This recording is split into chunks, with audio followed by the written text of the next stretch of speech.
विवेक की दृष्टि से सोचिए, धर्म में थोड़ा सा विवेक लाइए। हम सब कुछ करते हैं। सनातन धर्म की वैशिष्टता यह है, सनातन धर्म की विशेषता यह है कि हम पीपल के पत्ते में भी भगवान का दर्शन करते हैं, हम फल में भी, सुपारी में भी गणेश जी का दर्शन करते हैं, लेकिन उस फल में भी, उस दर्शन में भी हमारी दृष्टि विवेकमय दृष्टि हो। पाखंड को हमने इतना बढ़ावा दिया है, पाखंड हम इतना कर रहे हैं, आडंबर हम इतना कर रहे हैं, हमारे घर में ऐसे होता है, हमारे घर में ये नहीं हुआ, हमारे घर में वो नहीं हुआ, भागवत जी का पूजा पाठ इस मुहूर्त में नहीं कराना चाहिए, वह नहीं कराना चाहिए, यह नहीं कराना चाहिए। भैया, हमने तो यह गुरुजनों से सुना है, हमारे गुरुदेव तो यह बात कहते हैं कि शुभस्य शीघ्रम, शुभ काम में देरी क्यों। और कथा कब सुने? आप भागवत का महात्म्य उठा के देखिए, क्या लिखा है, कहीं बैठ जाओ, जहां हरि कथा हो रही हो वहीं पर बैठ करके हरि कथा सुनो। कोई मुहूर्त, कोई इधर उधर, कुछ किसी के चक्कर में न पड़ो। तव कथामृतम तप्त जीवनम कविभिरीडितम कल्मषापहम। कथामृत का इतना महत्व है, लेकिन एक पीढ़ी के द्वारा किया गया पाखंड अगली पीढ़ी की परंपरा हो जाती है। हम उसी परंपरा का निर्वहन अब तक करते आ रहे हैं। हम परंपराओं से हटना नहीं चाह रहे हैं, हम उस पाखंडीय परंपरा का समर्थन करते जा रहे हैं। मान लीजिए, उदाहरण से समझिए, आज के 20 साल 25 साल पहले मिट्टी के कलश के द्वारा पूजन होता था, आज भी होता है। मिट्टी का कलश लाया जाता था, मिट्टी के कलश के द्वारा गंगाभिषेक, कृष्णाभिषेक, जलाभिषेक, दुग्धाभिषेक, रुद्राभिषेक कराया जाता था। समय बदला, युग बदला, हम बदले, हम कुछ सक्षम हुए, सामर्थ्यवान हुए, हमारी परिस्थितियां अनुकूल हुई, कुछ कुबेर लक्ष्मी की कृपा प्राप्त हुई। यदि हम सक्षम हैं, सामर्थ्यवान हैं, तो क्या हम स्वर्ण के कलश से, क्या हम चांदी के कलश से लक्ष्मी जी का अभिषेक नहीं कर सकते? क्यों हम मिट्टी का कलश ही खोजेंगे? मिट्टी के कलश का महत्व कम नहीं है, मिट्टी के कलश के महत्व को यहाँ घटाया नहीं जा रहा है, इस अर्थ में नहीं है। लेकिन यदि हम सक्षम हैं, यदि हम सामर्थ्यवान हैं, भगवती की पराम्बा की कृपा हो गई है, तो हम क्या सोने के कलश से उनका अभिषेक नहीं कर सकते हैं? अब हम यह कहें नहीं नहीं, मेरे वहाँ तो सोना चलता ही नहीं है, मेरे वहाँ तो चांदी चलता ही नहीं है, मेरे पूर्वजों ने तो सोना चांदी के कलश से कभी स्नान कराया ही नहीं है। उस समय सोना चांदी का अभाव था, उस समय संसाधनों का कमी था, साधनों का कमी था। आज युग बदला है। अच्छा, जितना भी आडंबर है ना, वो सब धर्म में ही है। आप नए नए वस्त्र पहनते हैं, अपने कपड़े को कहाँ कहाँ भेजते हैं प्रेस कराने के लिए, धुलवाने के लिए। मशीन रख सकते हैं, लेकिन ठाकुर जी के रूम में एक पंखा लगानी हो तब।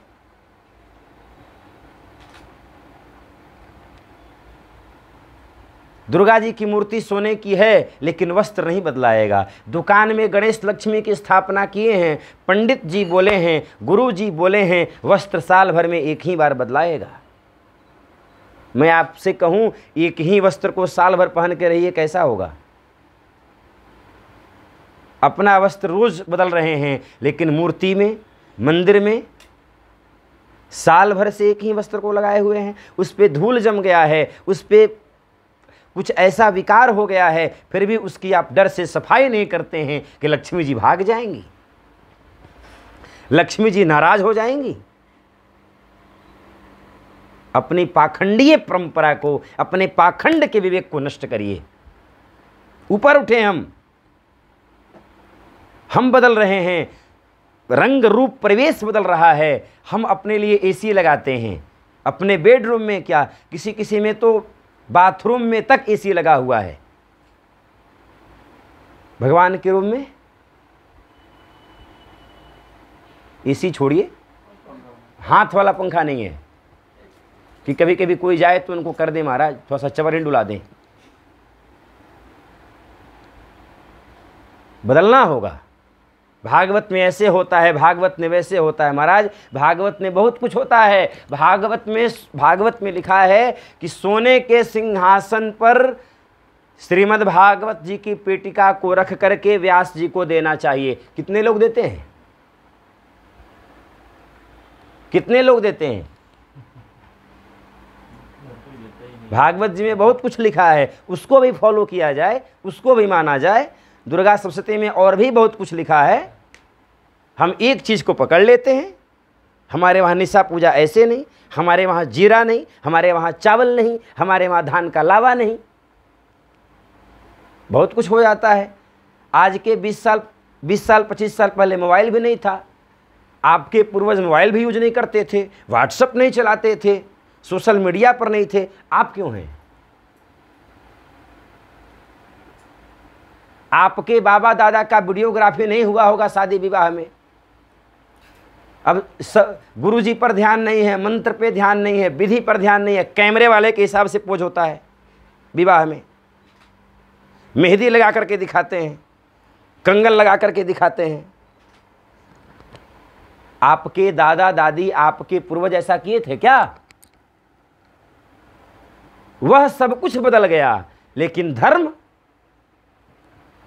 में जो लगा हुआ आडंबर है, धर्म का जो पाखंड है, वह नहीं बदल। हमारे वहां कोहड़ा लेकर के गृह प्रवेश होता है। आचार्य जी आकर के पूरी ऋग्वेद बोल गए, पूरी संहिता बोल दिए, उस पर आपने कुछ नहीं कहा। और महाराज जी ने समझा नहीं लोकाचार विधि, वे तो कोहड़ा लाना भूल गए।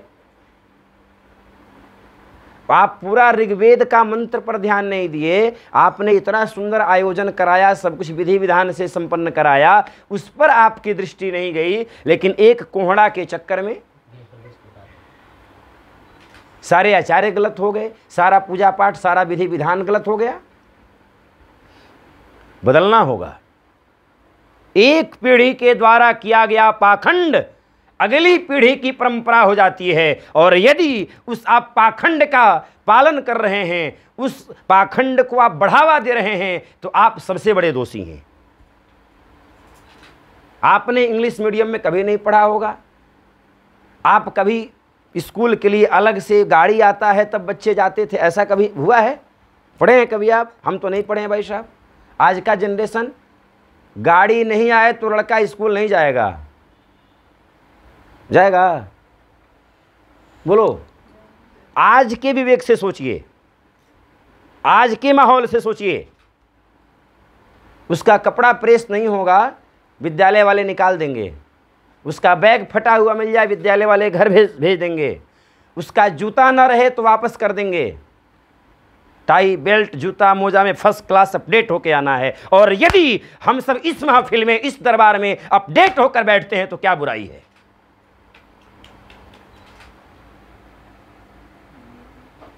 जिस भगवती के श्रृंगार के लिए हम सब इतना हो रहे हैं, और हम यदि श्रृंगार होकर के न बैठे तो कैसा लगेगा? फिर क्यों सजाते हो दुल्हन को विवाह के लिए? क्यों खर्च करते हो 20,000 रुपया ब्यूटी पार्लर में उसको? और यहां कोई सज रहा है, यहां कोई श्रृंगार हो रहा है, उस पर क्या कहना है? आडंबर हो रहा है। फिर अपने भी दुल्हन को ऐसे ही ले आते, सिर्फ काजल लगा लेती, बैठ जाती। महाराज, लाखों रुपया उसके रूप को केवल सजाने में लाखों रुपया खर्च कर देते हैं, और जिस भगवती का स्वरूप, जिसके कारण हमारा अस्तित्व है, उसको सजाने में आप उसको आडंबर कह रहे हैं, उसको पाखंड की संज्ञा दी जा रही है। बदलना होगा। और नहीं बदलते हैं तो आपको बोलने का अधिकार नहीं है, कहने का अधिकार नहीं है।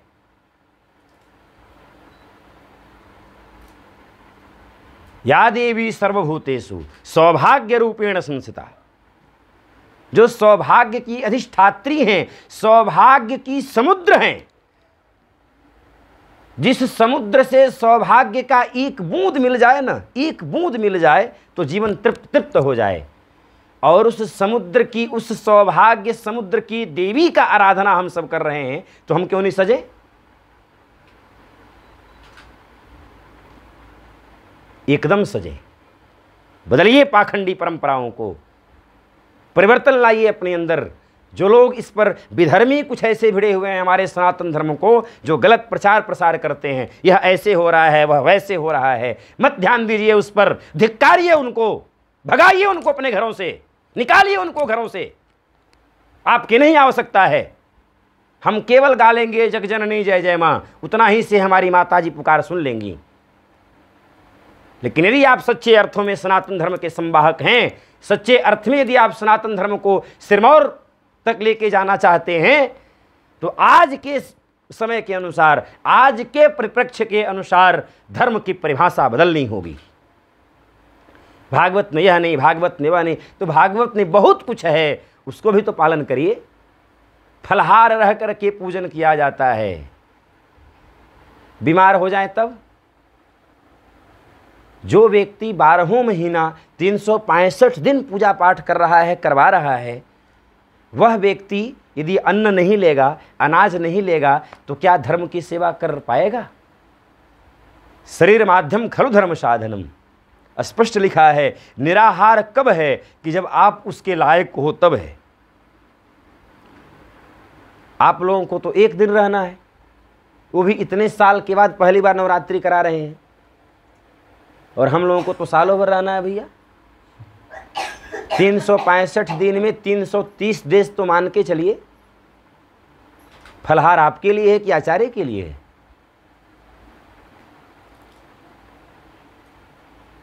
बदलना होगा। सनातन संस्कृति तब सार्थक है और उस दिन आप पर गौरव महसूस करेगी जब इस समय के युग धर्म के अनुसार अपने विवेक का परिचय देते हुए उस धर्म की परिभाषा को देंगे। धर्म की स्वर ध्वजाएं उड़ाओ नहीं, धर्म की स्वर ध्वजाएं उड़ाओ नहीं, धर्म में कर्म में धर्म का ध्यान देते चलो, कर्म में धर्म का ध्यान देते चलो। विश्वरोता है ईमान जिंदा नहीं, विश्वरोता है ईमान जिंदा नहीं, धर्म का ज्ञान है ध्यान जिंदा नहीं, ध्यान जिंदा। लाश स्वयं ढो रहा है आदमी, लाश स्वयं अपनी ढो रहा आदमी, सांस चलती है इंसान पर जिंदा नहीं, सांस चलती है इंसान पर जिंदा नहीं। धर्म में कर्म में धर्म का ध्यान रखिए, लेकिन वर्तमान युग धर्म के आधार पर अपनी व्यवस्था को बदलें। केवल ऐसे नहीं होता है, वैसे नहीं होता है, यह नहीं हुआ है, वह नहीं हुआ है, यह नहीं होना चाहिए, वह नहीं होना चाहिए। अरे ऊपर उठिए इन समूह से, आगे बढ़िए। क्या हुआ है भूल जाइए, अब क्या करना है उसके बारे में सोचिए। जितने संकट और जितने कष्ट से आपने पढ़ा है, आपने संघर्ष किया है, उतना आपने किया है? कर रहे हैं आप? नहीं कर रहे हैं। आपका बेटा उतना संघर्ष कर पाएगा? क्यों? युग बदल गया, समय बदल गया। सतयुग की बातें हम यदि कलयुग में करेंगे तो कैसे होगा? धर्म में पाखंड को, आडंबरों को बढ़ावा न दिया जाए, उसको रोका जाए, उसको हटाया जाए, और एक नई सोच से, एक नई परिवर्तन के साथ, बहुत आग्रह है, बहुत विनम्रता पूर्वक मैं यह कह रहा हूँ। इतने हजारों फोन, हजारों मैसेज आते हैं कि हम लोग थक जाते हैं बताते बताते। सप्तमी को ये नहीं, अष्टमी को यह नहीं, हमारे वहाँ ये नहीं, मेरे वहाँ वो नहीं। बदलिए, ऊपर उठिए और एक नई सोच के साथ धर्म को स्वीकारिए। धर्म धारण करने का चीज़ है, धर्म आडंबर करने वाला चीज़ नहीं है, धर्म आडंबर से युक्त नहीं है। धर्म वह है जो हमारे अज्ञान को नष्ट कर दे। बात समझ में आ रही है ना? कर्म में धर्म का ध्यान देना है। अपने लिए एसी लगा रहे हैं तो ठाकुर जी के लिए पंखा तो लगा ही सकते हैं। तो ठाकुर जी प्रसन्न नहीं होंगे। गणेश जी का मूर्ति एक बार दीपावली में पूजन किए हैं, बेचारे जल के लिए भी तरस रहे हैं। काश कोई कपड़ा बदलता, ऐसा गुहार लगा रहे, लेकिन कौन पुकार सुनने वाला है इनकी? तो लक्ष्मी जी भाग जाएंगी दुकान छोड़ के, इसलिए पड़े हुए हैं कोने में कहीं। ऊपर उठिए, बोल वृंदावन बिहारी लाल की गति।